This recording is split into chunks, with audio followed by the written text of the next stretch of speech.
দুটি জিনিস মানুষকে সবচাইতে বেশি আল্লাহর জান্নাতে প্রবেশ করাবে।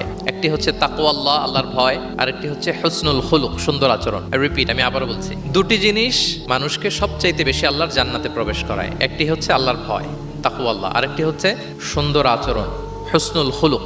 এখানে বলা হয়নি যে নামাজ মানুষকে বেশি জান্নাতে প্রবেশ করাবে, রোজা প্রবেশ করাবে, যাকাত করাবে, হজ করাবে, এমন কিছু বলা হয়েছে না। বরং সুন্দর আচরণ মানুষকে বেশি জান্নাতে প্রবেশ করায়। আমরা অনেক সময় ইসলামের এই এসেন্সটা ধরতে পারি না। দেখবেন যে খুব নামাজি কিন্তু খিটখিটে মেজাজের লোক, খুব নামাজি স্ত্রীর সাথে খারাপ আচরণ করে, খুব আল্লাহওয়ালা প্রতিবেশীর সাথে ঝগড়া ঝাঁটি, খুব নামাজি মানুষ কলিগের সাথে সম্পর্ক ভালো নাই। এরকম লোক আমাদের সমাজে আছে না নাই বলেন? তার মানে ইসলামের যে ট্রু এসেন্স এটা ধরতে পারে নাই। আশেপাশের নেইবরের সাথে, কলিগের সাথে, বন্ধুদের সাথে, সহপাঠীদের সাথে যে ভালো আচরণ করতে হয়, গুড বিহেভিয়ার করতে হয়, এবং এটাই যে আমাকে সবচেয়ে বেশি জান্নাতে প্রবেশ করানোর মাধ্যম হতে পারে, এটা আমরা ভুলে যাই। প্রিয় বন্ধুরা, আমরা যেন এই ব্যাপারটাকে ছোট মনে না করি।